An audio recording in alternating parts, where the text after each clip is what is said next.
For parents, the new year is not only a fresh start, but it's also the perfect time to reassess your co-parenting arrangements and maybe make some necessary adjustments. This is especially true when one parent is struggling with alcohol abuse. So whenever I have a client concerned about their child's safety amidst their co-parent's addiction, I always recommend SoberLink. I have for years. SoberLink is a high-tech breathalyzer system that sends you instant results of your co-parent's alcohol levels. When your co-parent tests, their identity is automatically confirmed with facial recognition, and there are tamper sensors that ensure no cheating has occurred. You then get instant proof that your kids are safe in their care. So this new year, let SoberLink support you in building a safer and more positive co-parenting environment. It is a tool that helps keep everyone's focus on what matters most, your family's safety and happiness. Start the new year with the right support. Visit www.soberlink.com/Susan to learn more and get $50 off your device. Coming up on today's episode of the Divorce and Beyond podcast. I really encourage co-parents to do a mindset shift, to really think about how can I separate out all my emotions, say goodbye really to the relationship, trying to get my needs met, trying to get my co-parent to acknowledge me, to see that I'm worthy, manage my needs, and instead say hello to the co-parenting one, which is just about prioritizing your child and their needs, and to get onto Team Kiddo, as I like to call it.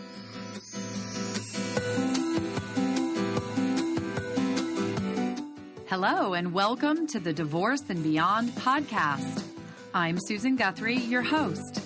As a top divorce attorney and family law mediator for 30 years, I know what you need to know to get through your divorce, and most importantly, how to move beyond it to thrive and transition to your new future.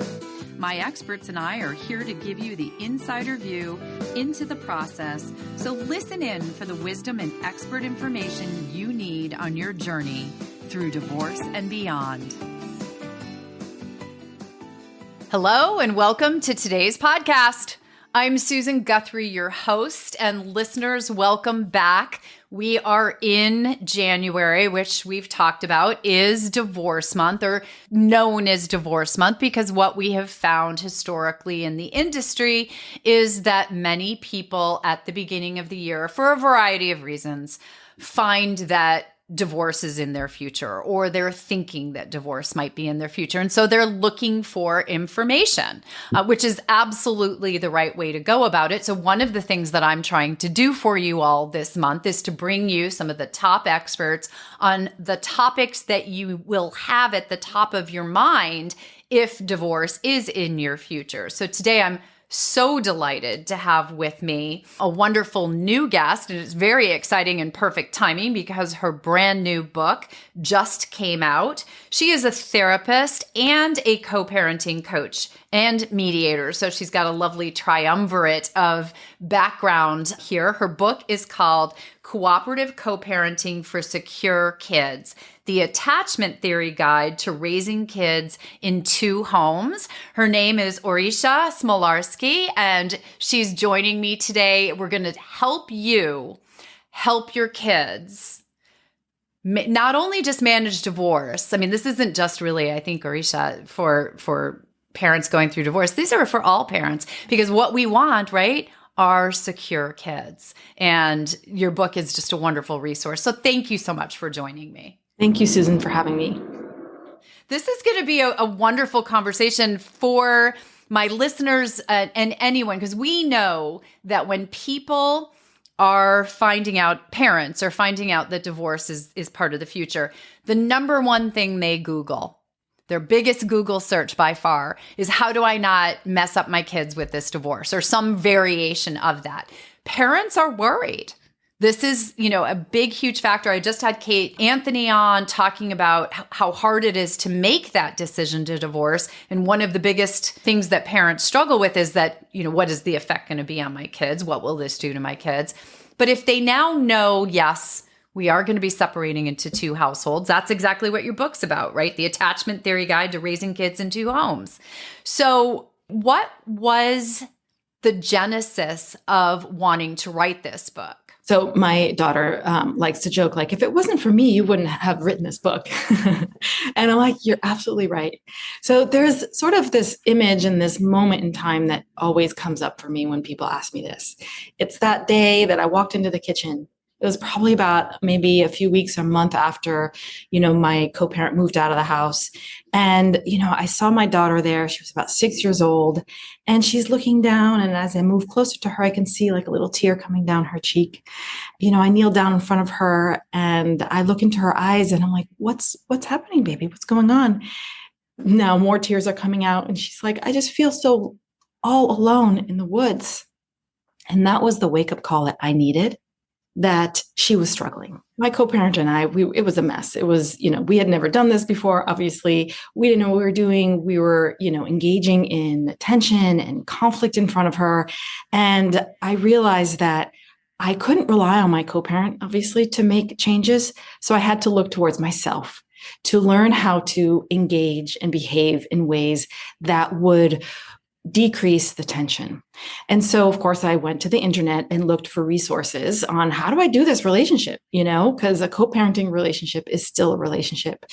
But I found that there really wasn't a lot of information on the how to be in a co-parenting relationship. There was a lot of information on what to do and what not to do. And so I was like, okay, well, I guess I need to figure this out on my own. So, as a therapist, I looked towards what I knew about, relationship principles and attachment theory. And I started to apply it to my own co-parenting relationship, and it started working. We were able to move towards more cooperation, and the tension decreased. And then I noticed that my daughter started to feel more at ease. And I even got really positive feedback from my mom friends who were like, wow, your daughter seems so happy. She's thriving. Like, what's your secret? So, I figured, okay, well, if I needed this information, most likely co-parents who are also on this journey need this information. So with a lot of encouragement from my colleagues and my friends, I decided to write it all down. So this book is a culmination of my own experiences, my own expertise, and what I know about relationship and attachment theory, and put in one place to provide a pathway for other co-parents to create a secure foundation for their kids so that their kids can thrive also. And I just want to say to you, I've been lucky enough, you sent me a copy of the book while you were in the editing process, and I loved it. I wrote a testimonial for it. You just let me know it's on the back cover, which I'm delighted to hear, because this is a resource. I've been around, this divorce space, dealing with parents who are going through this process and struggling very honestly with it. And as an attorney or a mediator, I didn't have a lot of skills or resources to give them. And I do say to my colleagues out there, this is a book that you're going to want to be sure that your clients have if they have children from the get-go, and that's one of the reasons I'm so delighted we're talking about this in January, where we know that people are starting their process very often, because this is information that could very easily change the course for the better of how this entire process will go for this family. And one thing you just said there that I want to hone in on, because I think this is really important. You said, I couldn't count on my co-parent to make the changes, so I turned to myself. And there's so much empowerment in that, in realizing so often people get stuck on, well, I can't make them behave. My co-parent, not the children, folks. I can't make my co-parent behave. And what you did is you turned it to yourself. And I think that's really critical for people to understand how much power they have. Absolutely. And I think that's a really big component of this book and the way that I wrote it, is that, yes, you can work together with your co-parent, and you have the power to change the dynamic of a relationship just in the way that you engage with it, in the awareness that you bring, in the healing that you do for yourself, can change the way that you engage, the way that you open up a conversation, the way that you communicate, which will decrease the trigger system that happens between two people. I like to look at the beginning phases of like what's happening at that critical moment when you're moving from a romantic relationship and having to go into a co-parenting relationship. And that's where all the conflict and all the emotions live. And as a therapist, I love to live in the world of emotions. And most often underneath all of our behaviors are emotions. And they're not always just about what's happening right now. Most often they're linked to our pasts, to our past traumas, to our past wounds, to the ways in which our parents couldn't meet our needs, the ways in which like now your spouse couldn't meet your needs. And so now here you are dealing with a separation, and there's so much anger and hurt and resentments that are alive and well. And a lot of that plays out in the ways that we're interacting. There are a lot of fears also about like you mentioned, how is this going to affect my kid, but also fears of your own, like, what does this mean about me and my future? Fear about being alone, financial stability. And some of those fears also stem back into our early childhood traumas. There's also a lot of shame that plays a really big role. Shame is this sort of silent underbelly that makes us feel unworthy or not lovable. And so people engage in more like control mechanisms or trying to, over exert their sense of power as a means to manage their own shame of being unlovable or unworthy, or maybe I'm not a good enough parent, or I don't want people to see that I'm, a failure, which I think happens also or comes from, the past. It comes from their experiences in that relationship, but also comes from our society. I think that there's such a stigma around divorce that perpetuates this shame stigma of you failed. Something's wrong with you. You're selfish. Look, you're hurting your kids. All of that is part of what creates so much division and conflict and fighting for proving that you're right or who's wrong, I think comes from the negative divorce narrative that is in our culture. And so part of the reason why I also wanted to write the book is I want to change that narrative. Like, let's talk about divorce is normal. I mean, 50% of marriages end in divorce. Half the people are going to be divorced. It's normal. Let's normalize it for ourselves and for our kids because of the way that we engage with ourselves and the internal messages that we hold around divorce is going to directly affect the way that our kids also view and feel being part of a two-home family system. So we get to change the narrative for ourselves, but also for our kids so they can feel like this is normal. This is not weird at all. There's nothing wrong with this. I don't have to be shy or, say like, feel like something's wrong with me or that something's wrong with my family. It's just that the family system has changed. It's no longer one home family system. It's a two-home family system. So I think that's really important to look at. It's a big piece of what's going on. And also the stress, there's so much stress that happens so much. And to realize that when we're in a stress state, our system goes into fight, flight, freeze, or fawn mode. And so trying to make a decision when you're in a high protective state, when all these different emotions are trading places in your body, you're not going to make decisions that are actually really good for your child. You're just in high protective, like I need to make sure I'm safe, which is all about you. So I really encourage co-parents to do a mindset shift, to really think about how can I separate out all my emotions, say goodbye really to the relationship, trying to get my needs met, trying to get my co-parent to acknowledge me, to see that I'm worthy, to manage my needs, and instead say hello to the co-parenting one, which is just about prioritizing your child and their needs, and to get onto Team Kiddo, as I like to call it. Team Kiddo is it's a great term, and something that, if that's in your mind or something even you and your co-parent can say to each other. I'm thinking of some friends of mine who every decision in their divorce, they said they would say, well, instead of what works best for me, what works best for you, what works best for our child, right? Everything was measured against that. And I think there's so much in what you've said here, but I'm thinking about that mindset shift that you just referenced, because this is something that is incredibly common for people, right? The very beginning part of divorce is a time of probably the highest and most intense negative emotional state. Kate and I talked about in our recent episode, right? There's inherent in the divorce process is a type of rejection, right? Nobody likes to feel that they've been rejected, that their needs weren't met. You've stated that so eloquently. Yet, it is probably for your children's sake the most critical time to make a mindset shift, which is that shift from romantic relationship to co-parenting relationship. Yeah. One thing you do in the book that I thought was so incredibly effective, and you do it early on, but you give the example of 3 sets of parents and how they manage communication. And it's a pretty typical, there's a couple that doesn't do it very well at all. There's a couple that's doing it all right. They've got some of it right. And then there's a couple that's doing it much better. But those are really pretty typical, but I would say most often for most people, they're in that space where I think you used earlier the word trigger. Mm-hmm.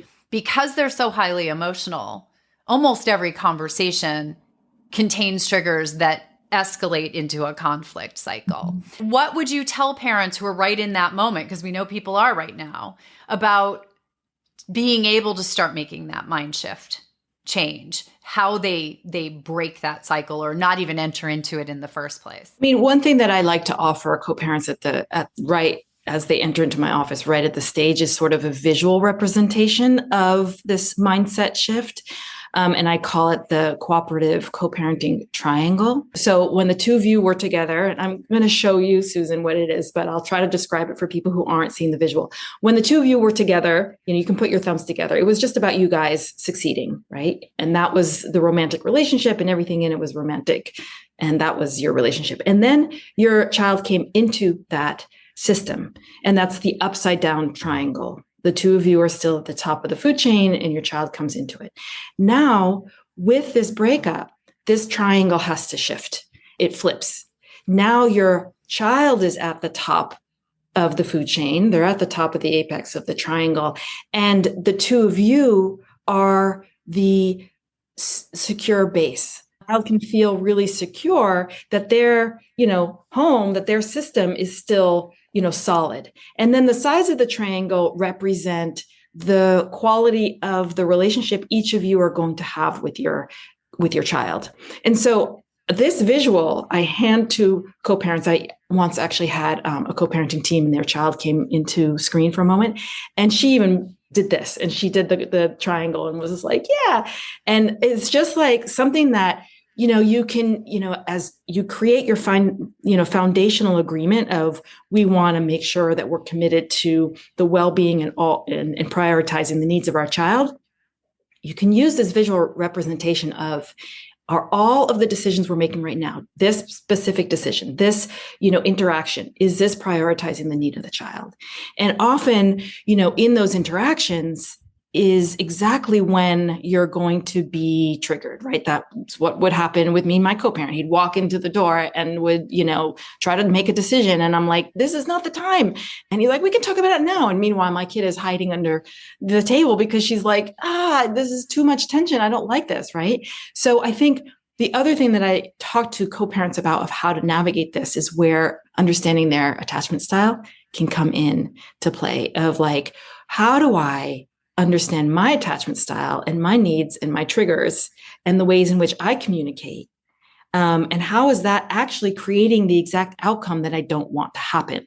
How is it activating, the triggers of my co-parent? And how can we be more intentional in those interactions so that we don't create, negative outcomes, which eventually just hurts the kid?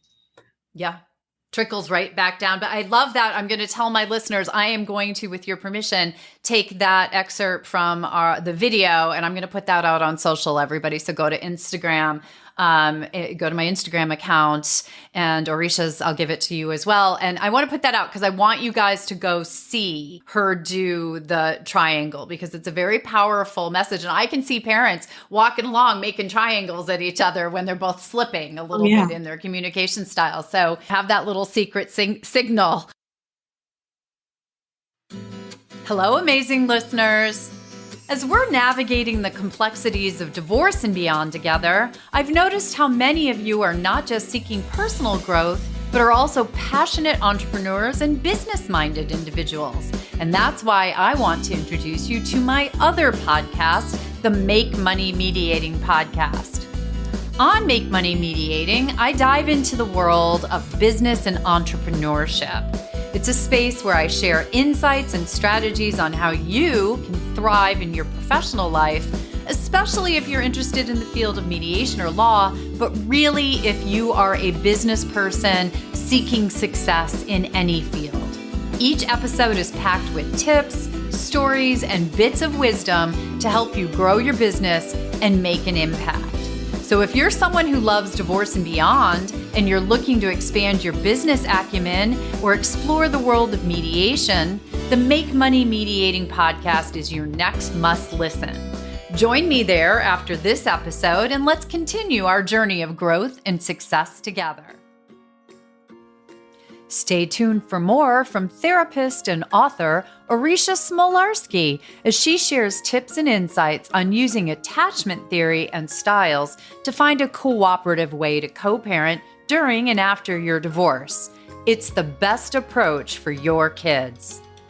Empowering co-parents and empowering individual parents to be able to understand their own emotional landscape, to understand their attachment style so that they can create a secure base and secure foundations for their kids so that their kids don't take on the burdens of divorce. And instead they can thrive and feel free in their lives today, tomorrow, and into their futures. If you're enjoying this episode, be sure to check out last week's special episode where I shared my own top tips and insights for starting your divorce off right. After more than 30 years in the business, I've seen people make the same common mistakes in the early days of their divorce, and this episode is designed to help you avoid them all. It is not divorce that harms your children, that harms kids, that leads to bad outcomes for kids of divorced parents. It's how you handle the divorce. And now we return to today's show.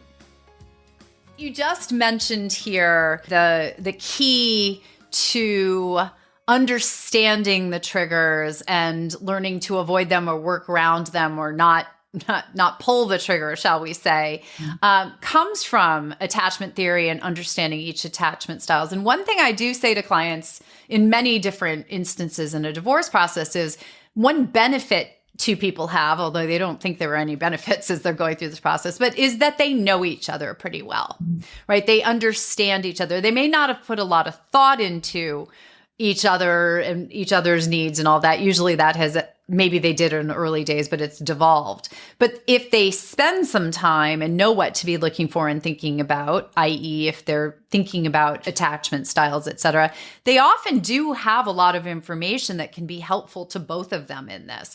So can you walk us through attachment theory and why you say this is the basis for cooperative co-parenting? Yeah. So, as I mentioned before, the co-parenting relationship is just as valid a relationship as any other, as a marriage, as dating, as a friendship.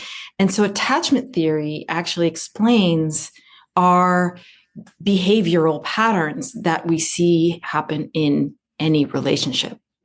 It explains, why do we do what we do? Why do I get triggered by what that person does?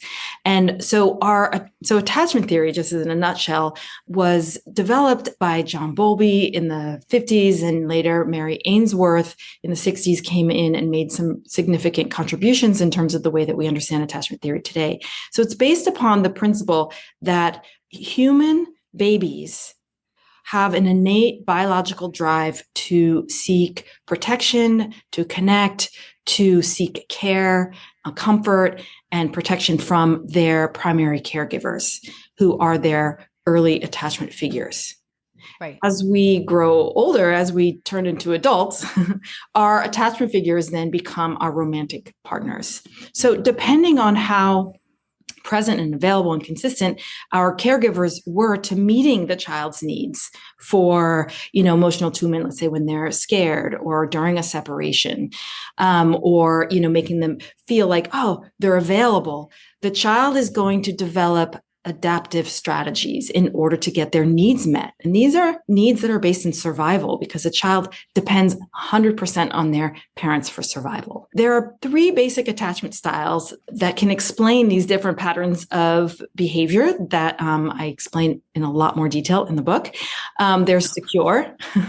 Secure attachment is when the parent was very consistent, was available, responded to their child's needs. They felt safe, seen, and understood. And they knew that they can count on their parent to be able to soothe them. And so the child develops a sense of security in the world. They have a sense of confidence. They learn how to self-regulate. They can navigate difficult situations such as a divorce more easily. And they, have a healthy self-esteem. And these kids as adults then will be able to navigate a divorce or a separation with much more ease. They have a sense of lovability and worthiness. And so they can, move through, the divorce and not necessarily put harm onto their kids. The other one is avoidant.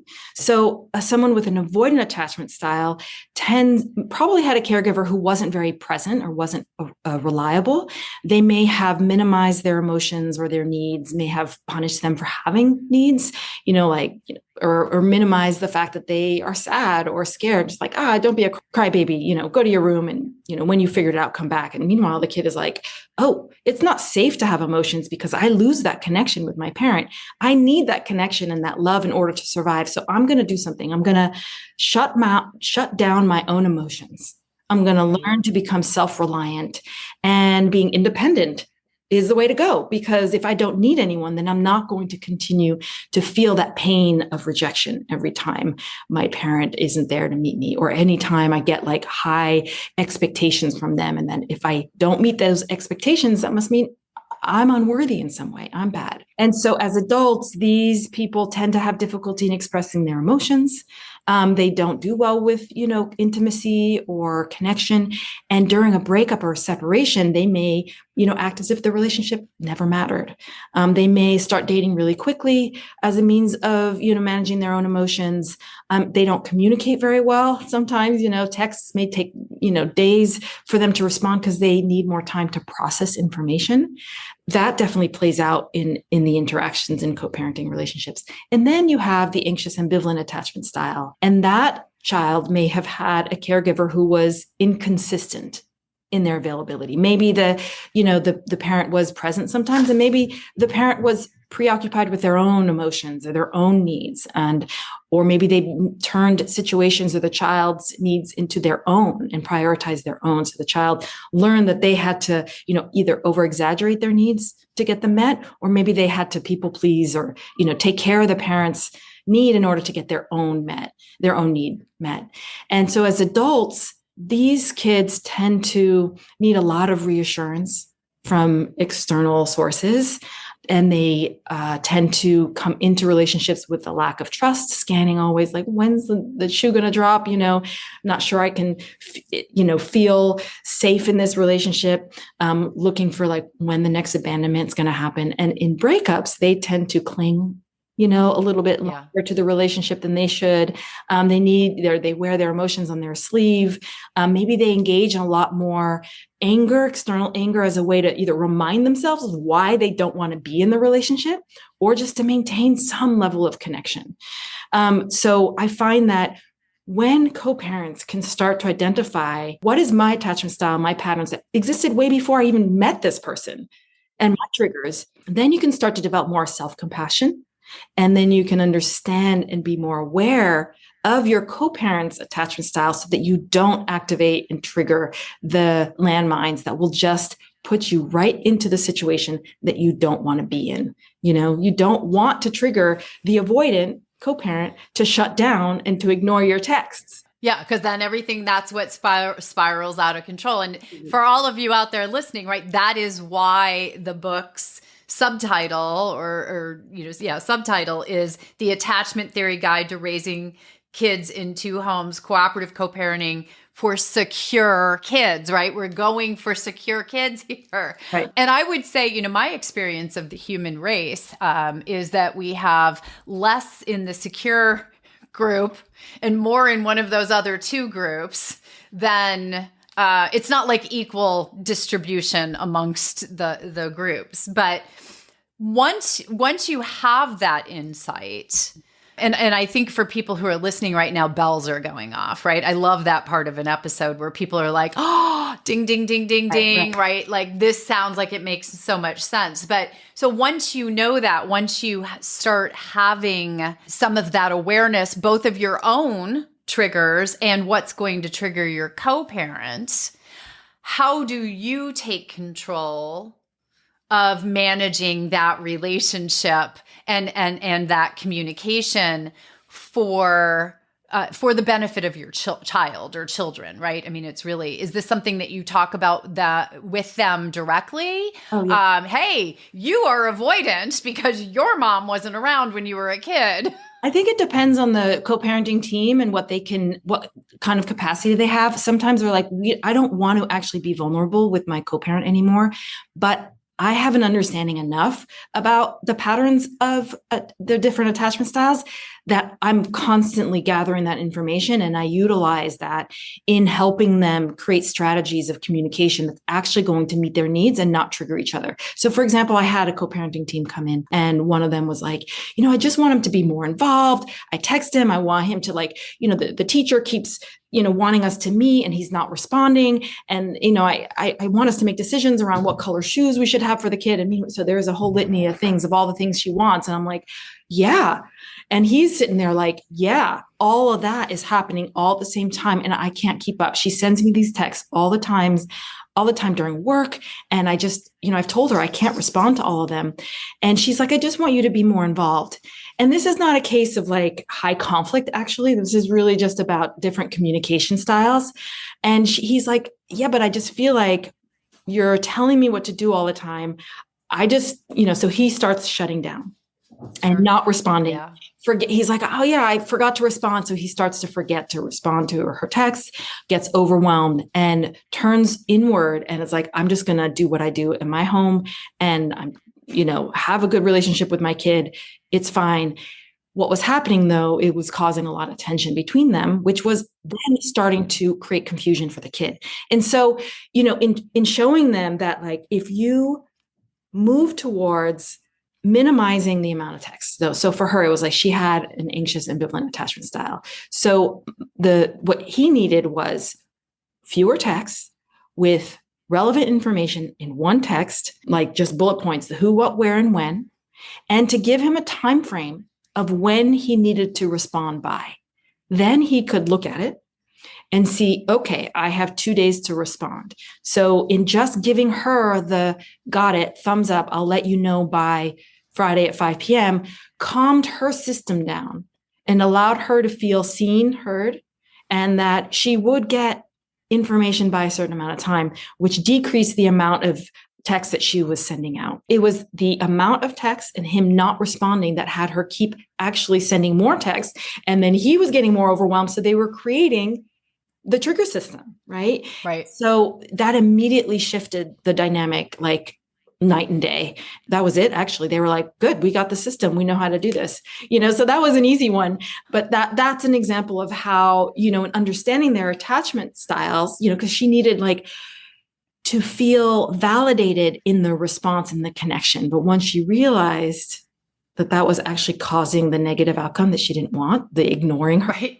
She was actually causing what she didn't want to, getting the exact opposite. I love that example because it truly shows the power. And one of the things that you mentioned there is working with your parenting team. And I just want listeners to know what you mean by a team, because I think that is important. Yeah. So I talk about the co-parenting team all the time. I think it's really important to look at the two of you as a team. So you think about like a sports team, right? So everybody on the sports team has one goal, to win, but every person on the sports team has a different role and skill sets. And so if you think about your co-parenting team as two people with the same goal to raise a healthy and happy child, but both of you bring in different skill sets, different values, different styles of doing things, and that you enhance each other and that you both have value to the outcome of your child. And you can acknowledge that, as opposed to fighting who's right and wrong, or like whose values are right and whose parenting style is right or wrong. It's more about how can we work together to enhance our different skill sets where we, excel, and maybe where we have some challenges. You can fill in the blanks of that. And in that way, you're both working towards the same goal, which is your child. And your child feels that. They innately feel my parents are working together, which is what every single child wants. They want to see that their parents are working together. They want to know that they can love both parents. So when you guys operate as a team and get on Team Kiddo, your kid feels safe, secure. They're like, my parents got this. I can just go play and learn and be a kid. Be a kid, right? And that's the secure kid that you're trying to raise. And you as parents have a lot of power behind that to do that. So for parents who want to get on Team Kiddo, let's talk about how to get the book. It just came out. Congratulations. I know with all my friends who are birthing books these days that how much work and true sweat, blood and tears goes into that. So congratulations to you. How can people get it? How can people find out more about you? So you can go to my website, aurishasmolarski.com. You can find me on Instagram at Cooperative Co-Parenting. And you can buy the book anywhere that you buy books. Just type in Cooperative Co-Parenting Aurisha. You don't even need my whole name. And it will show up. And then you can order it from anywhere that you prefer. I highly encourage you all, and to my colleagues, I encourage you to get multiples of these books so that you can hand them out to co-parents, or just do what I do with Christina McGee's book. I'll start doing this with Aurisha's book as well when I work with a parenting team, because I like the team concept. So when I work with the parenting team, I just ship them straight from Amazon to my clients. And I tell you, it really goes a long way to not only making clients feel supported, because you're giving them resources as a mediator or as an attorney or as whatever your role in their world might be, but it also will help you in the end, because if your clients are better able to manage their interaction and their communication, it's only going to help their divorce process be better. So it's a win-win for everyone all the way around, but most importantly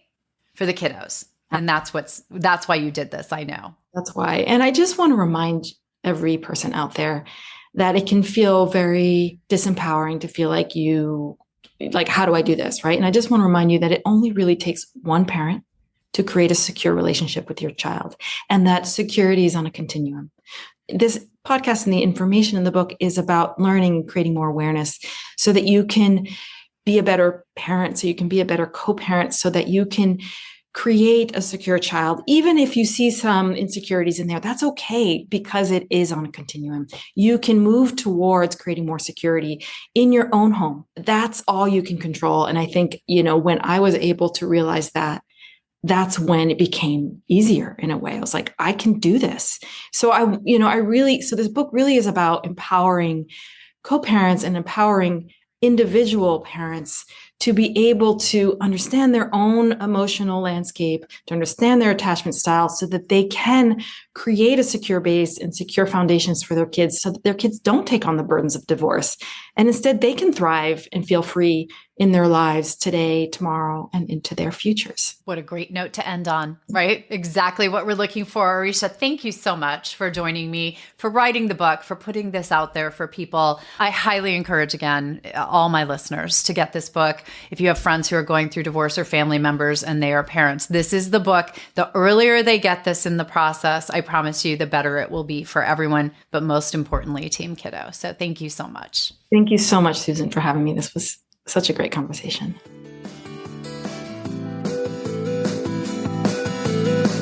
Thank you for joining me today on the Divorce and Beyond podcast. I hope you found some information and inspiration to help you on this journey. Please join me every Monday at 6 a.m. Eastern Standard Time for a new episode. And if you like the show, please take the time to subscribe and leave me a 5-star review on iTunes. You can also find more information on the website at divorceandbeyondpod.com, where you'll find links to the YouTube channel, transcripts of the episodes, and other bonus content. So I'll see you next week to help you move through your divorce and beyond.